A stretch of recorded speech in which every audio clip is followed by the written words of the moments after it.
casually accepted all this. But who was it that coined the word the military-industrial complex, and beware of it? It was Eisenhower that told us about that.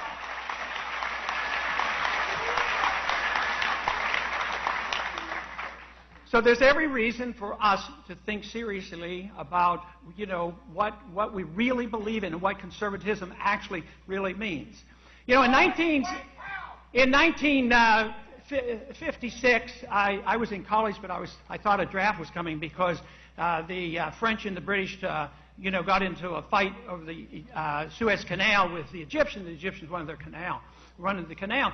So I was worried because I thought I'd be drafted. I wasn't drafted for 10 years after that, but I thought I'd be drafted because they came to Eisenhower and they said, "Come help us, take care of us. They're taking this canal." And Eisenhower said, "I'll have no part of it."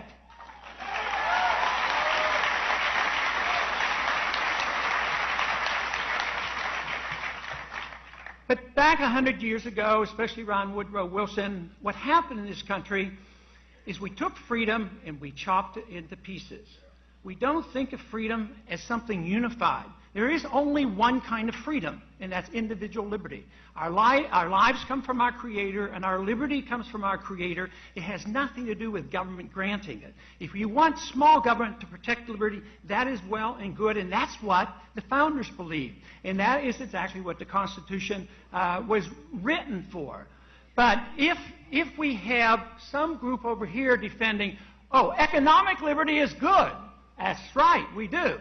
Except a Republican president said, we're all Keynesians now, and we've been living with the Keynesian philosophy and economics. They're still all over the Hill. And how many people on the Hill are saying, and the Fed?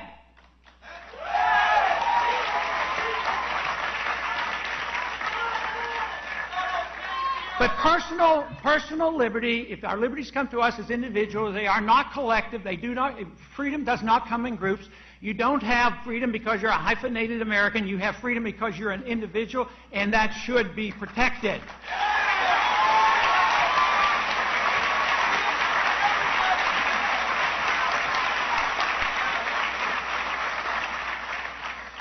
But I do not believe freedom can survive, and I do not believe we as conservatives can contribute much if we still think freedom only comes in pieces, that you can protect economic liberty but not personal liberty. Sure, I imagine everybody in this crowd would say, yes, protect our right of free speech, protect our right to our religious values.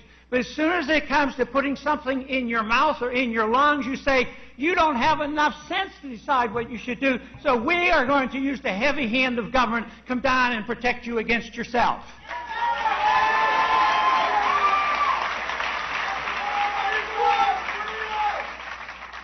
But we have gone a long way from the dictates of the Constitution. The Constitution, of course, says that only under declaration of war can we go to war. But we're in perpetual war now in every country in the world. It's going to last a long time until we go bankrupt. That is what I believe is happening. But we have done a few other things that aren't conservative, as far as I'm concerned, endorsed by both political parties. And one is that we have now endorsed the principle of preventive war. Another term for preventive war is aggressive war, starting wars because someday somebody might do something to us. That is not part of the American tradition.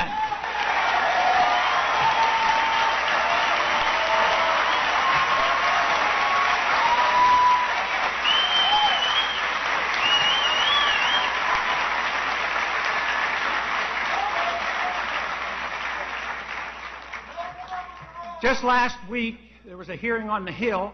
The subject of assassinations came up. And the administration was there, and they explained that, yes, they indeed do endorse the idea of assassination. And then they were asked, would you endorse the idea that we have the obligation to assassinate American citizens? And the answer is yes, they do.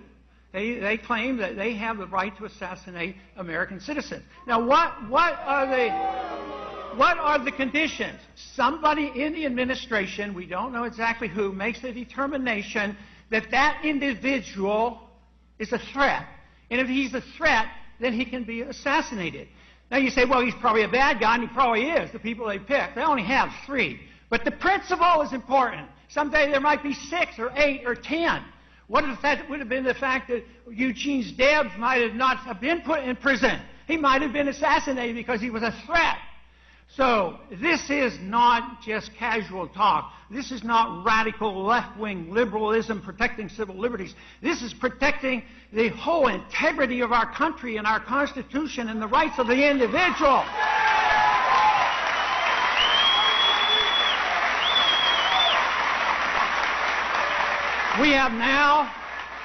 We now have, as a country, have accepted the principle that habeas corpus is only worthwhile in a limited fashion. Some people don't deserve it.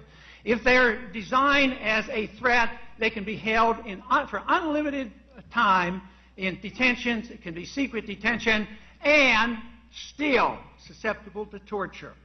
That is not what we're all about. We're much better than that.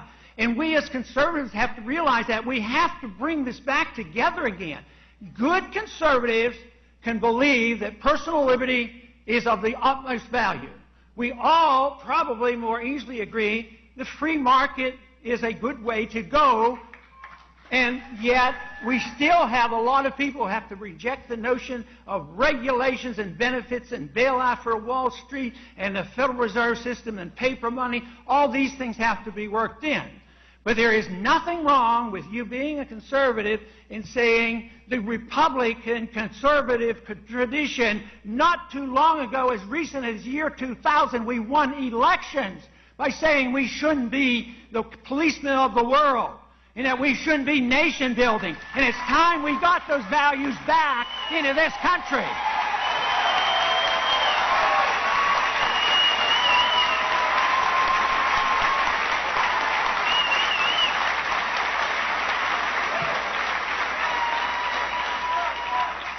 I believe we're on the verge of something very significant. I've spoken out quite a few times on college campuses in the last couple of years, and the reception is fantastic.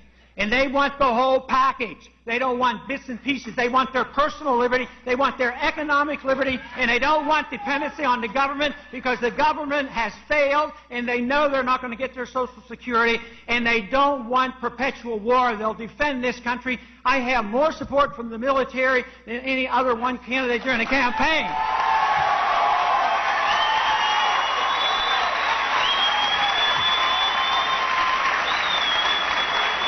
So let us take this opportunity. Let us take this opportunity, and for those of you who disagree, all I ask you to do is think seriously about it. Think about it and read about it and study it and put it in context and say, maybe that has a point. You know, during the campaign, the presidential campaign, you know, off in the corner, laugh at him, all this stuff. Then all of a sudden, the crash that I was predicting and talking about and said we were on the verge of and we were beginning, it came. And then all of a sudden now, Fox News Networks had me on their TV about 60 times since the campaign was over.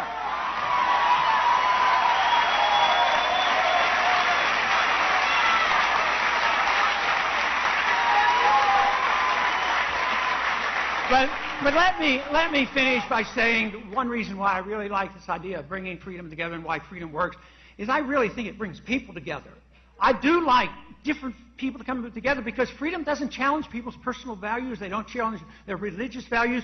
They only say, come together on your terms as long as you don't mess around with me. The one thing that there are two rules that I have. One is that I want change, and I want a lot of changes, but I preach nonviolent change. I want resistance to the current system. But the other thing that I have to keep reminding myself, and I'll remind others, that in the process of us pursuing our goals, that we should remain tolerant. People who disagree with you or look different or have different views, we have to allow freedom of expression. That will bring us together. Otherwise, we can't win.